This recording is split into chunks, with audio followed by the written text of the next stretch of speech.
On ne peut pas clôturer une prière au nom du Saint-Esprit ou au nom du Père. Même quand on clôture au nom du Père, du Fils et du Saint-Esprit, c'est aucun nom. Père, c'est un nom. Fils, est-ce que c'est un nom? Est-ce que Saint-Esprit, c'est un nom? Les apôtres ont reçu le Saint-Esprit les jours de la Pentecôte, mais lorsqu'ils ont commencé à baptiser, depuis les actes des apôtres jusqu'à dans l'Apocalypse, aucun endroit un apôtre n'a baptisé au nom du Père et du Fils et du Saint-Esprit. Baptisé au nom du Père, du Fils et du Saint-Esprit. Trois êtres en un seul être. Comment réagissez-vous? C'est ça la mauvaise compréhension, croyant que c'est trois êtres. Non, c'est trois attributs en un seul Dieu. Salut, shalom, chers téléspectateurs, vous qui êtes déjà habitués à suivre cette émission, l'émission intitulée Le Docteur répond. C'est un magazine, bien sûr, produit, réalisé, présenté, donc co-présenté par Georges Diolukadi et Apollos Béa. Alors, nous sommes déjà en place. Nous sommes déjà en place. Nous disons vraiment merci pour tout ce que vous cessez de poser comme question. Nous vous avons dit la fois dernière que c'est un nouveau magazine, de l'Église des dieux de Lubumbashi, et beaucoup plus dans son assemblée d'Araucaria, qui dirige le révérend docteur Dadi Dan Kadima, avec qui nous sommes en ces jours ici dans ces studios ou sur ces plateaux. Nous lui disons aussi shalom, bonjour et salut, homme de Dieu. Shalom, merci beaucoup frère Georges Dio et mon frère Apollos Béa, merci. Et shalom aussi à tous les téléspectateurs qui nous suivent. Merci beaucoup au docteur Dadi.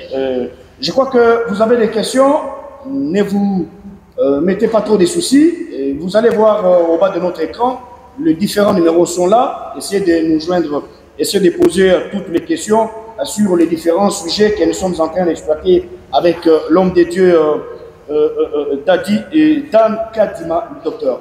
Alors, dans cette émission, je crois que la fois dernière, nous avons eu un réel plaisir de le recevoir et beaucoup plus il a parlé sur un thème important, la doctrine.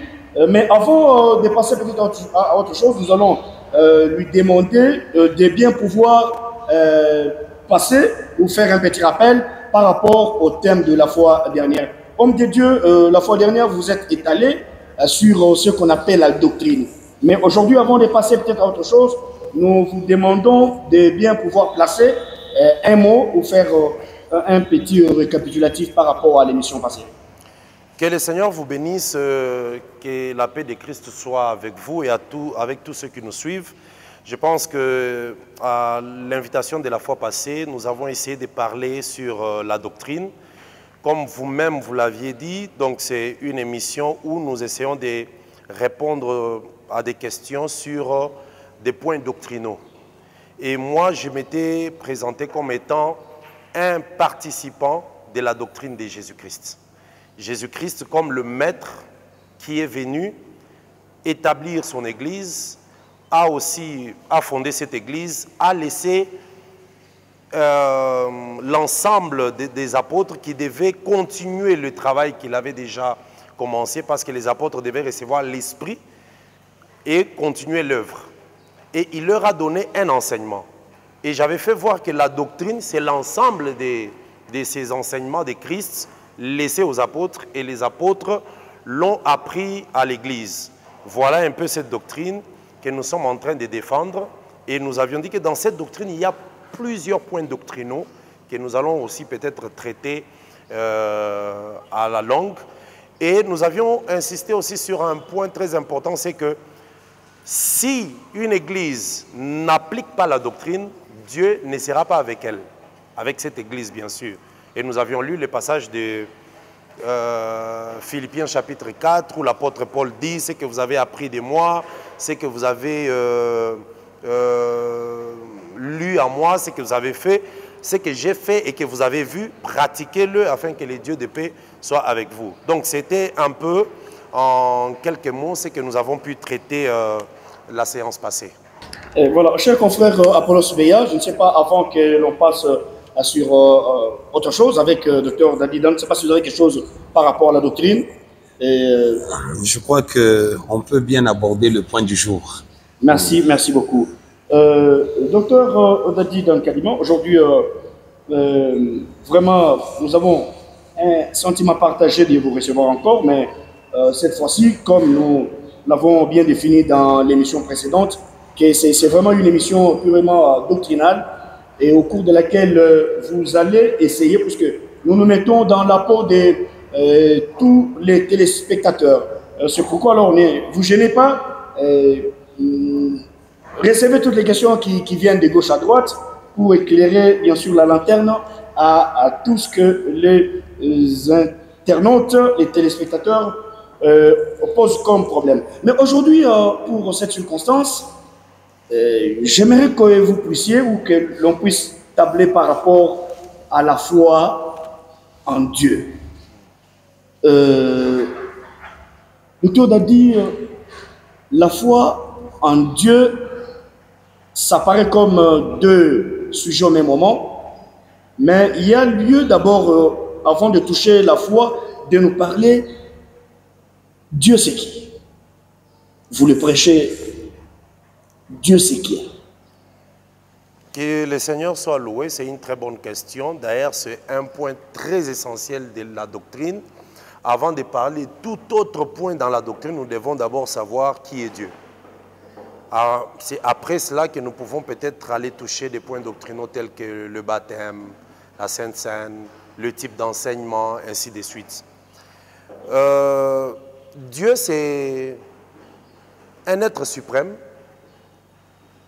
invisible.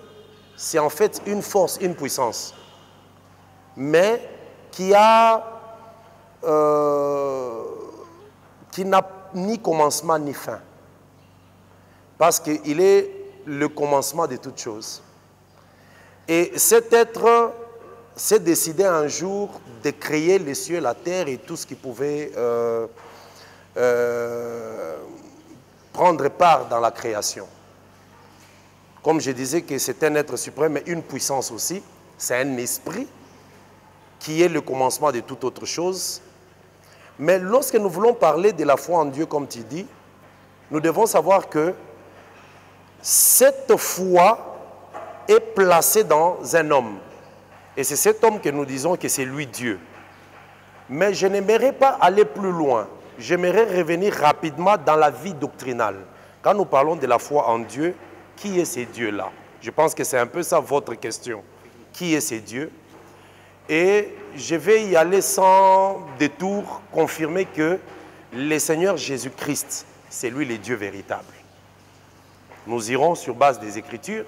Je sais que beaucoup de ceux qui nous suivent ne seront pas d'accord avec moi, parce que il y a ceux qui considèrent leurs prophètes comme Dieu, il y a ceux qui considèrent leurs chefs spirituels comme Dieu, il y a ceux qui considèrent certaines créatures de Dieu comme Dieu. Vous voyez un peu? Parce que l'apôtre Paul l'a dit dans Romains, qu'ils ont loué la créature à la place du Créateur. Donc voilà. Alors je dirais que Jésus-Christ, qui est venu comme fils de Dieu, il s'est présenté comme fils de Dieu, c'est lui le Dieu véritable. Je vais lire rapidement un passage qui va d'ailleurs nous aider. Je lis le premier épître de Jean. La Bible nous dit ceci, dans 1 Jean au chapitre 5, je lis au nom de Jésus-Christ, au verset 19, « Nous savons que nous sommes des dieux. » Quand on dit « nous sommes des dieux », ça veut dire « nous appartenons à Dieu. » Et que le monde entier est sous la puissance du malin. Nous savons aussi que le Fils de Dieu est venu et qu'il nous a donné l'intelligence pour connaître le véritable. Le véritable, là, c'est tout un homme. Vous verrez que même dans la version Louis II, on a écrit véritable avec un V majuscule. Et que nous sommes dans le véritable. Donc, le véritable qu'on nous a fait connaître, nous y sommes. C'est un homme dans lequel nous nous retrouvons. Et la Bible dit que nous sommes dans les véritables en son Fils Jésus-Christ. C'est lui, le Fils Jésus-Christ, qui est le Dieu véritable. Donc Jésus-Christ, c'est lui le Dieu véritable. Si je peux d'abord m'arrêter là, en vous répondant que qui est Dieu? Dieu, c'est Jésus-Christ.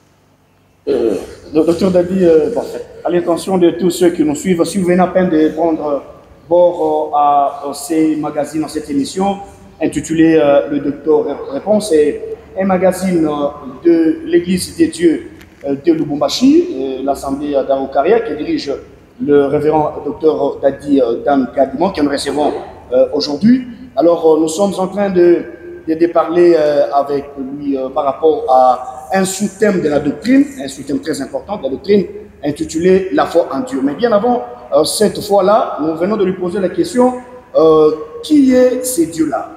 Dieu, qui est-il?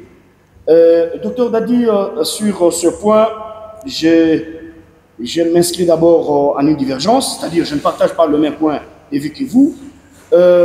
Un Dieu qui tombe malade, un Dieu qui souffre, un Dieu qui pleure à la croix, Jésus-Christ, qui a été cloué ce jour-là à la croix, qui avait besoin d'un secours, qui a demandé à son Père si c'était possible que le Père lui écarte la coupe.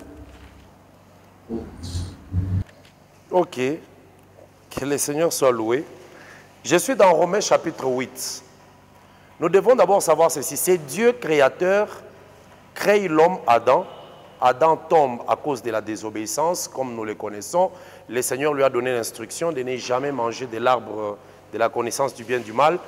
Et Adam, après avoir désobéi, bien sûr, avec sa femme, le péché entre dans le monde. Dieu commence un processus. Comment chercher à sauver cet homme? Comment le récupérer? Mais le Seigneur a compris que c'est à cause de la chair qu'Adam est tombé. Parce qu'Adam n'était pas spirituel. Adam n'était pas esprit. Adam a été formé de la poussière de la terre. Maintenant, regardez ce que Dieu s'est dit dans Romains chapitre 8. La Bible dit ceci. Je vais lire une portion au verset 3. Car chose impossible à la loi, parce que la chair rendait la loi, car la chair la rendait sans force. Dieu a condamné les péchés dans la chair en envoyant à cause du péché son propre Fils dans une chair semblable à celle du péché. Pour sauver l'homme qui était tombé dans le péché à cause de la chair, il s'est décidé de revêtir aussi cette chair-là. Mais en revêtant de la chair, il s'est appelé lui-même Fils parce que c'est lui qui a porté la chair devait naître. S'il a été appelé Fils, c'est parce qu'il est passé par la naissance. Vous comprenez?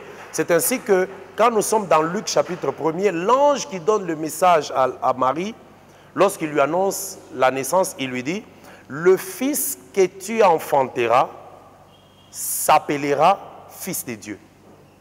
Pourquoi? C'est parce que l'Esprit devait revêtir Marie. Donc, il est appelé Fils de Dieu comme Fils de l'Esprit.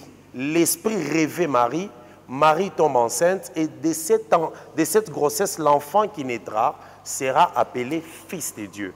On l'a appelé Fils de Dieu pour cela. On n'a pas appelé Fils de Dieu parce que Dieu avait une femme et ils ont eu un enfant. Non. Parce qu'il y a des gens qui insistent que Jésus est Fils de Dieu tout court. Non. Mais pourquoi on l'appelle Fils de Dieu? S'il est Fils de Dieu à la manière dont les hommes comprennent, il faut qu'on voie qui est la mère de Dieu. Si Dieu est Père, qui est sa femme pour avoir un fils qui s'appelait Jésus? Mais la réponse de l'ange nous éclaire qu'on l'a appelé Fils de Dieu parce qu'il est passé par la naissance. Donc Dieu a porté un corps. Voilà pourquoi on l'appelle Fils de Dieu. Et en portant ce corps, il devait vivre comme tout homme. Manger, dormir, avoir soif et à la fin passer par la mort. Nous arriverons à ce niveau-là. Pourquoi il est passé par la mort? Afin de donner le salut à ceux qui étaient morts. Docteur, merci beaucoup pour votre réponse. Avant de toucher au Fils de Dieu, je crois que dans le cours de l'émission, nous parlerons. Mais pourquoi présentez-vous votre Dieu comme le vrai? Dans la Bible là même, il y a un verset qui dit que chacun marche au nom de son Dieu. Mais pourquoi vous venez ici présenter votre Dieu comme étant le vrai? On a l'impression que vous le présentez comme étant un Dieu supérieur aux autres. Je ne dis pas directement supérieur aux autres parce que sur le plateau, je ne suis pas en opposition avec des gens, peut-être avec vos questions. Parce que vos questions, vous me confrontez à vos questions. Mais le vrai Dieu, le créateur du ciel et de la terre est unique. Ça, nous le connaissons et tout le monde le sait. Il est unique, mais un jour, c'est ce Dieu unique-là et vrai qui avait promis qu'il viendrait et il porterait la chair. Lorsqu'il arrive et il porte la chair, nous nous rassurons que c'est lui. Je vais lire Isaïe. Il a dit ceci dans Isaïe, chapitre 35. Il dit ceci. C'est une prophétie d'Isaïe à Israël, au verset 4. Israël était sous la domination romaine. Israël a été persécuté par des nations et ils étaient affligés. On leur donne une promesse. Dites à ceux qui ont le cœur troublé, prenez courage. Ne craignez point, voici votre Dieu, la vengeance viendra. Ça, c'est Dieu qui promet par son prophète Isaïe qu'il viendra. Mais il ne s'arrête pas là, il dit, il viendra lui-même et il vous sauvera. Donc, Dieu viendra lui-même et vous sauvera. Quand Isaïe parle, il y a eu des prophètes qui ont précédé Isaïe. Moïse a précédé Isaïe, Josué a précédé Isaïe, il y a beaucoup de prophètes qui ont précédé Isaïe. Mais tous ces prophètes-là, ils étaient venus de la part de Dieu. Mais Dieu a compris qu'il faut qu'à un moment, il vienne lui-même. Mais comment il viendrait lui-même, lui qui était esprit? Il devait porter un corps. C'est ce qui semble être impossible aux autres, mais Dieu a porté un corps et il est venu lui-même. Et il a donné des signes de son avènement. Qu'est-ce qu'il dit? Alors s'ouvriront les yeux des aveugles, s'ouvriront les oreilles des sourds, ainsi de suite. Vous voyez? Donc, il dit qu'il viendrait, mais comme c'est quelque chose que les gens n'accepteront pas facilement, il fallait qu'il y ait des signes. Les signes, c'est que quand il viendra, vous verrez les yeux des aveugles s'ouvrir, les oreilles des sourds s'ouvrir, les muets parler, ainsi de suite. Voilà pourquoi un jour, lorsque Jean était en prison, et qu'il était déjà en prison, il a envoyé ses disciples poser la question à Jésus-Christ. Est-ce que c'est lui que nous devions attendre ou bien nous devons attendre un autre? Jésus lui a répondu en disant, allez dire à Jean-Baptiste, les yeux des aveugles s'ouvrent, les oreilles des sourds s'ouvrent, la langue du muet s'éclate. Vous voyez, c'est que Jésus a donné comme signe. Et nous, nous croyons que comme les dieux véritables avait promis en donnant des signes de son arrivée, nous croyons à celui qui a apporté de ces signes, donc nous sommes confiants que c'est lui le véritable Dieu. Docteur, comment expliquer alors que le Fils de Dieu, quand il est venu, il a dit « Je suis venu pour faire la volonté de celui qui m'a envoyé ». Maintenant, pourquoi vous l'égalez à son Père, à celui qui l'a envoyé? Ici, nous devons comprendre que Dieu se donne des attributions dans le travail. S'il y a un homme plus ordonné dans la manière de faire des choses, c'est Dieu. Ça veut dire, il y a des moments où il travaille comme père. À l'époque de la loi, il a travaillé comme père. Il a marché avec Israël et Moïse en tête d'Israël. Mais sa présence au milieu d'Israël, malgré que Moïse était là à l'époque de la loi, n'a pas apporté le vrai salut à Israël. Il s'est choisi un moment où il devait maintenant porter un corps. Le père n'a pas connu de naissance. Mais en tant que fils, il fallait qu'il passe par les naissances et porter un corps. Et quand il vient comme fils, il a des attributions qu'il doit remplir. Dans sa fonction de fils, il a des choses qu'il doit faire qu'il ne fait pas en tant que père. Parce qu'il faut savoir que les saluts, ce n'est pas le père qui les donne. Les saluts viennent par le fils. Mais c'est la même personne. C'est comme aujourd'hui, le frère Apollos, tu es Apollos, père pour tes enfants, mais en même temps fils pour ton père. À moins que je ne me trompe. Hein? Par rapport à tes enfants, tu es père, mais par rapport à ton père, tu es fils. Tu es d'ailleurs époux encore par rapport à ta femme. Voilà pourquoi c'est la même personne jouant cela. Mais il y a des choses que tu rempliras en tant que père pour tes enfants. Et des choses que tu feras en tant que fils par rapport à ton père. Et tu respectes ça. C'est comme ça avec Dieu. Donc voilà un peu comment nous pouvons présenter ces choses. Docteur Dadi, le sous-thème que nous avons pris aujourd'hui, c'est un sous-thème vraiment qui pose des problèmes. Croire facilement que Jésus-Christ est Dieu, c'est une mer à boire. Docteur Dadi, le monothéisme et le polythéisme, je crois, avec tout ce que vous venez de dire, je vous sens vraiment bien assis dans votre peau d'un monothéiste. Dieu le Père, Dieu le Fils, Dieu le Saint-Esprit, cela vous dit quelque chose? Ce qui me dit quelque chose, c'est Dieu en tant que Père, Dieu en tant que Fils, Dieu en tant que Saint-Esprit. Et non Dieu le Père, Dieu le Fils, Dieu le Saint-Esprit, ça devient comme trois dieux. C'est le même Dieu en tant que Père. Avant que vous ne puissiez poursuivre, parce qu'il y a des versets qui parlent noir sur blanc de Dieu le Père, Dieu le Fils et Dieu le Saint-Esprit. Oui, Dieu le Saint-Esprit. Alors, il ne faut pas mélanger les deux. Il y a Dieu le Père, Dieu le Fils et le Saint-Esprit. Vous en avez Dieu le Saint-Esprit. Vous êtes pasteur. Non, mais moi je vous dis, mais c'est comme ça que je vous dis que si vous en avez déjà vu, Dieu le Saint-Esprit.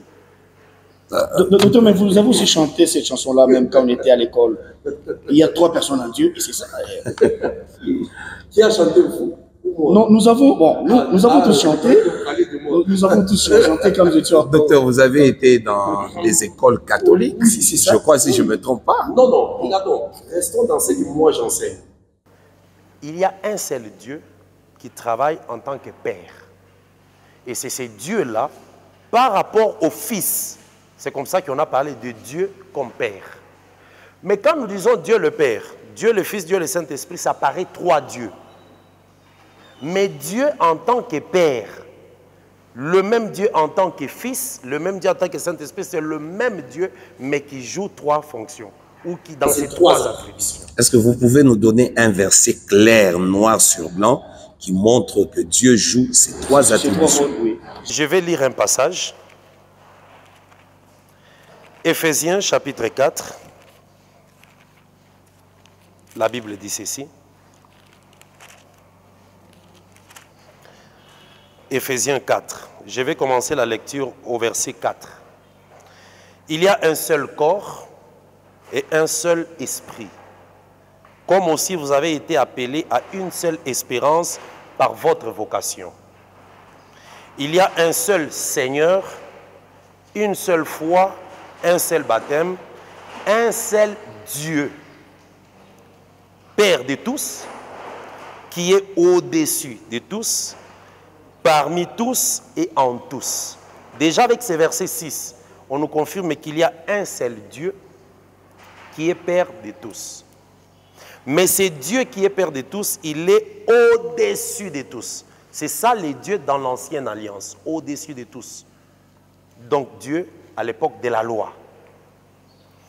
Parmi tous, c'est Dieu maintenant à cette époque, parce que quand on vient de donner la nouvelle à Marie, on dit cet enfant s'appellera Jésus-Christ, mais c'était par rapport à la prophétie d'Ésaïe qui dit qu'il s'appellera Emmanuel, ce qui veut dire Dieu parmi nous, parmi son peuple.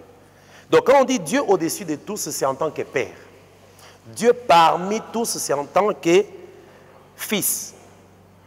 Mais Dieu en tous, c'est en tant qu'esprit qui vient habiter dans le peuple ou dans les hommes. Vous voyez, mais c'est le même Dieu.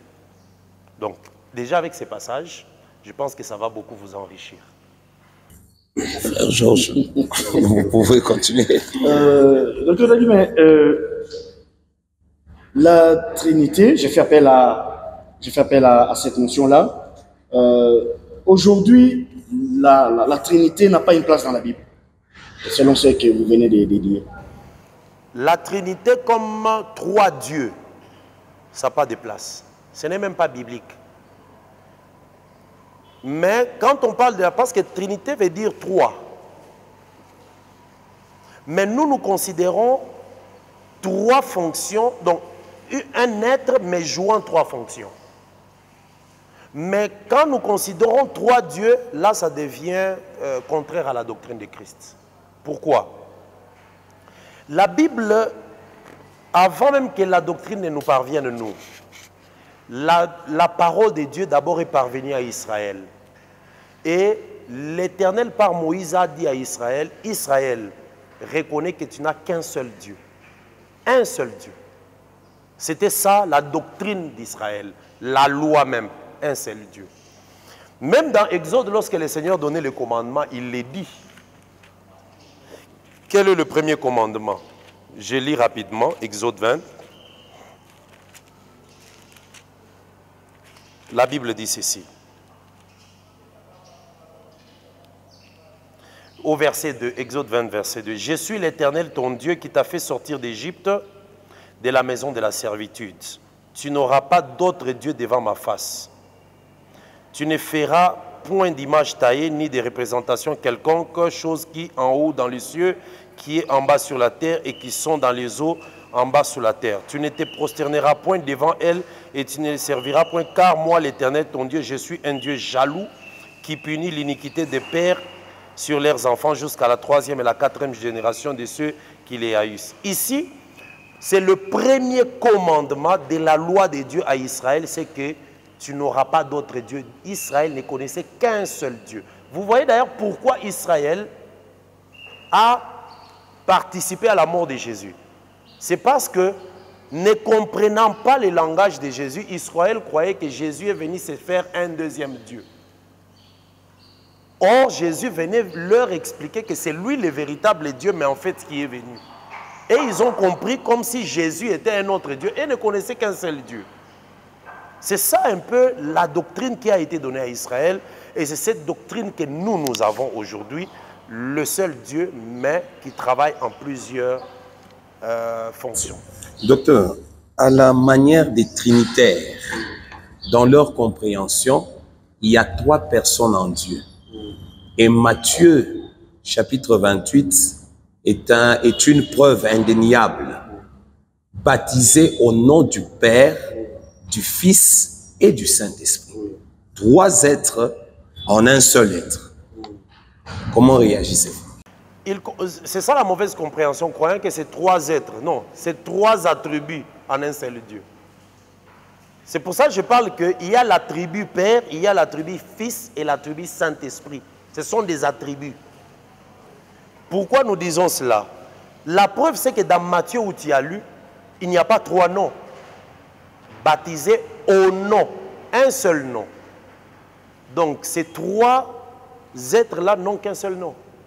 Non, c'est un seul être, mais qui a trois fonctions. Et chaque trois fonctions, le nom de chaque fonction, c'est Jésus-Christ. Voilà pourquoi aucun apôtre, parce que tous nous sommes d'accord que les apôtres ont reçu le Saint-Esprit, les jours de la Pentecôte, mais lorsqu'ils ont commencé à baptiser, depuis les actes des apôtres jusqu'à dans l'Apocalypse, aucun endroit un apôtre n'a baptisé au nom du Père et du Fils et du Saint-Esprit. Il n'y a que ceux qui ont la mauvaise compréhension qui continuent à baptiser aujourd'hui au nom du Père, du Fils et du Saint-Esprit. Eux-mêmes sur qui nous doutons, même s'ils ont le Saint-Esprit. Mais Pierre, nous avons la confiance que Pierre a reçu le Saint-Esprit. Tous ces gens qui baptisent au nom du Père, du Fils et du Saint-Esprit, on doute même s'ils ont le Saint-Esprit. Mais c'est lui pour qui nous croyons, et moi et eux, nous croyons qu'il a reçu le Saint-Esprit les jours de la Pentecôte, lui a baptisé au nom de Jésus-Christ. Simon, pardon, je parle de Simon, Philippe, qui est parti baptiser aussi à Samarie, a baptisé au nom de Jésus-Christ.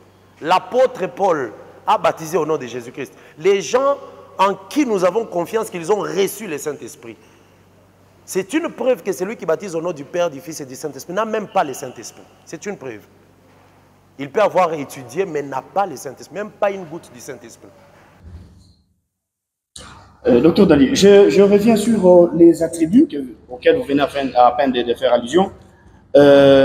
Dieu en tant qu'Esprit, Fils et Dieu le Père. Quel est l'attribut le plus important parmi les trois? Ou l'attribut qui est supérieur parmi ces trois? Puisque Il y a une question que je vais, qui va suivre juste après la réaction. Oui. En termes du travail, la tribu la plus importante, c'est la tribu fils, parce que c'est la tribu qui apporte le salut. Jésus-Christ dit ceci, que je m'en vais, parce que si je ne m'en vais pas, vous ne recevez pas le Saint-Esprit. Quand il viendra, il parlera de moi. Le Saint-Esprit, quand il vient, il parle du Fils.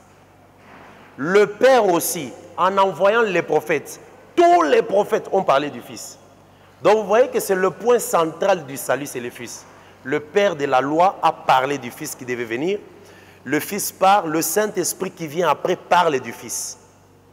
Voilà pourquoi, lorsque Abraham envoie son serviteur le plus ancien, qui n'est pas Eliezer, voilà beaucoup de prédicateurs. Moi, j'ai vu même des prophètes, des docteurs.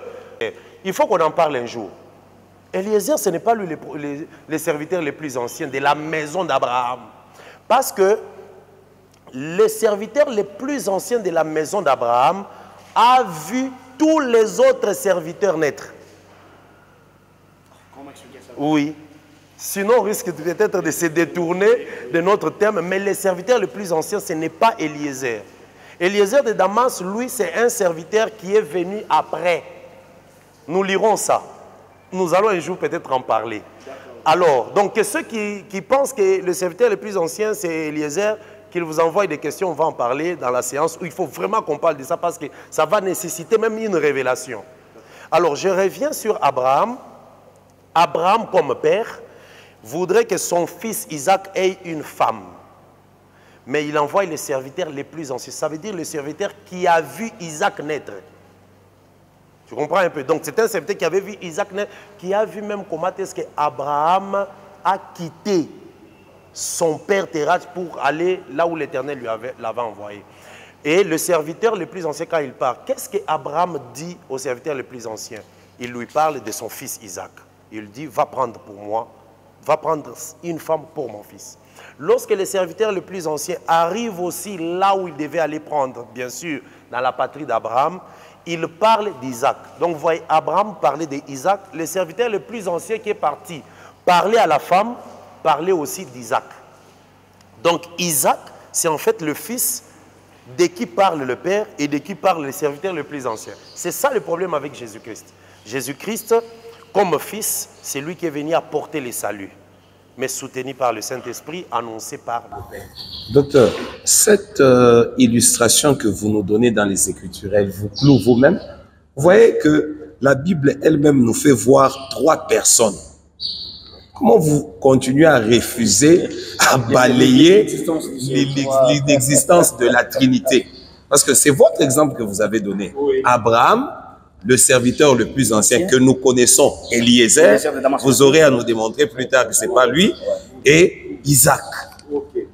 La Bible nous dit ceci dans Hébreux chapitre 10. Il faut d'abord savoir que Dieu, avant de venir dans la réalité des choses, a commencé à travailler dans l'ombre. Donc l'ancienne alliance, c'est l'ombre des choses. Si pas, l'ancienne alliance porte l'ombre depuis la Genèse jusque dans Malachie, mais je vous ajoute aussi Matthieu, Marc, Luc et Jean. Toute cette période-là, c'est la période de l'ombre. Or, Hébreu nous dit ceci. Regardez Hébreu chapitre 10. Ah, le frère Apollos croit vraiment que ce que j'ai donné me cloue. Bien sûr. Ça ne clouera pas les Écritures. Hébreu chapitre 10 nous dit ceci. Je vais retrouver très rapidement Hébreu chapitre 10. Je lis au nom de Jésus-Christ le premier verset. En effet, la loi qui possède une ombre de bien à venir et non l'exacte représentation des choses ne peut jamais par le même sacrifice offert perpétuellement amener les assistances à la perfection. Donc si tu restes en regardant la loi, tu ne vas pas arriver à la perfection. Toi, tu as regardé la loi, tu as vu Abraham, Isaac et les serviteurs, tu as compté, ils sont à 3. Mais sache que c'est la loi, ce n'est pas l'exacte représentation des choses, c'est l'ombre des choses. Mais l'arrivée maintenant de Christ, c'est ça l'exact représentant. Dans l'exacte représentation, Jésus-Christ comme Fils, le Père et le Saint-Esprit, c'est une même personne, mais jouant 3 fonctions. Maintenant, pour représenter cela, Dieu, dans la loi, a utilisé 3 personnes. Je vais t'ajouter encore une autre pensée. L'Éternel dit à Moïse, tu diras aux enfants d'Israël, les dieux de ton père, Abraham, Isaac et Jacob, m'envoient vers vous. Il n'a pas dit les dieux de tes pères, dans Exode chapitre 3. Donc déjà, Dieu dans la pensée voyait que Abraham, Isaac et Jacob, c'est la représentation d'une même personne. Je pense que vous comprenez un peu. Donc Abraham, Isaac et Jacob, c'est ça même la foi. C'est une seule personne. C'est comme ça qu'il dit, les dieux de ton père m'envoient. Mais quand il cite les pères, il en cite 3 noms. Abraham, Isaac et Jacob. Donc il faut sortir de ce qui n'est pas exacte représentation des choses. Merci. Docteur Dadi, voilà, je disais tout à l'heure, il y avait une question juste après celle que j'ai posée. Docteur, dans cette optique, pouvons-nous aujourd'hui clôturer une prière par le Saint-Esprit ou par le Dieu le Père? Puisque quand vous avez dit que les 3 ne donnent qu'une seule personne, alors il peut aussi y arriver que je dise au nom du Saint-Esprit, Amen, au nom du Dieu le Père, Amen, ou soit il est, dans ce que vous venez de dire, le passage obligé, le chemin par lequel tout le monde doit passer sur le Fils. Voilà, donc je comprends pourquoi tu m'avais posé la question pour savoir quelle est la tribu la plus grande et tu m'attendais à ce niveau-là. Donc si j'avais dit que c'était le Saint-Esprit, moi je reste dans les Écritures parce que les Écritures vont m'aider toujours à me défendre. Alors, on ne peut pas clôturer une prière au nom du Saint-Esprit ou au nom du Père. Même quand on clôture au nom du Père, du Fils et du Saint-Esprit, c'est aucun nom. Père, c'est un nom. Fils, est-ce que c'est un nom? Est-ce que Saint-Esprit, c'est un nom? Voilà pourquoi, même quand on s'est dit, je ne suis pas contre la théologie, hein, mais en réalité, la théologie enseigne à l'homme Dieu, mais ne révèle pas à l'homme Dieu. Parce que la révélation, c'est autre chose. La théologie comme science, je n'en suis pas contre, ce n'est pas mal. Quelqu'un peut faire la théologie, ça va lui apprendre. Mais la révélation de Dieu, ça ne sort jamais de la théologie. Donc voilà pourquoi, lorsque nous prions, nous devons faire la prière au nom de Jésus-Christ. Parce que c'est ça le nom, selon Actes 4, 12, qui nous a été donné dans les cieux, sur la terre et sous la terre, par lesquels tout homme doit être sauvé. Donc voilà, je vais même ajouter quelque chose que beaucoup de gens commettent comme erreur. Les gens qui prient le Saint-Esprit. Cher Saint-Esprit, je te demande. Non, on ne prie pas le Saint-Esprit. Comment tu vas prier le Saint-Esprit? Cher Saint-Esprit. Que je termine d'abord la pensée. Que je termine ma pensée. On ne peut pas prier le Saint-Esprit. Que je termine la pensée. C'est grave, on ne peut pas avaler ça. Vraiment démontrez-nous. Mais vous allez prier le Saint-Esprit comment? On vous sent bien assis dans les Écritures. Démontrez-nous noir sur blanc quel est le péché en priant le Saint-Esprit. Non, avant que je ne montre ce péché-là, aucun endroit, aucun apôtre n'a prié le Saint-Esprit. Aucun apôtre, parce que nous avons un modèle à suivre. Priez le Saint-Esprit. Vous allez prier le Saint-Esprit en disant quoi? La Bible nous dit que vous demanderez au Père en mon nom. On demande au Père au nom de Jésus-Christ. On ne prie pas le « Cher Saint-Esprit, viens me faire ceci, cher Saint-Esprit, accorde... » Non, on prie le Père. On prie le Père au nom de Jésus-Christ. Romains 8. Parce que nous sommes aussi des lecteurs de la Bible. Bien sûr. Bien que... Je peux même vous prouver. Je peux vous aider à le dire. Bien que vous êtes pasteur, l'Esprit intercède pour nous auprès du Père. Et donc, si je m'adresse à l'Esprit, qui est l'intercesseur auprès du Père? Mais l'Esprit qui intercède, c'est toi qui t'adresses à lui. Or, lui, l'Esprit, on dit que il s'adresse selon des soupirs inexprimables que toi, tu ne connais même pas. Toi, tu vas dire quoi à l'Esprit de demander au Père? Parce que toi, tu es faible. Intercesseur à côté du Père. C'est le Père qui pousse l'Esprit à prier. Voilà pourquoi je vais t'expliquer. Nous irons dans des points doctrinaux. Lorsqu'on prie en langue, c'est qui prie? C'est toi ou c'est l'Esprit? en priant en langue. Pas d'abord là-bas. Non, je vais vous aider. Ici, il s'agit de écoutez, moi qui adresse la prière à l'esprit. Mais c'est ce que je dis. Je vais vous aider à comprendre que il y a des moments où toi tu peux prier avec ton intelligence, mais il y a des moments où l'esprit, quand il prie, il n'a pas besoin que toi tu lui dises quelque chose. Lui prie par des soupirs inexprimables pour t'aider toi dans tes faiblesses.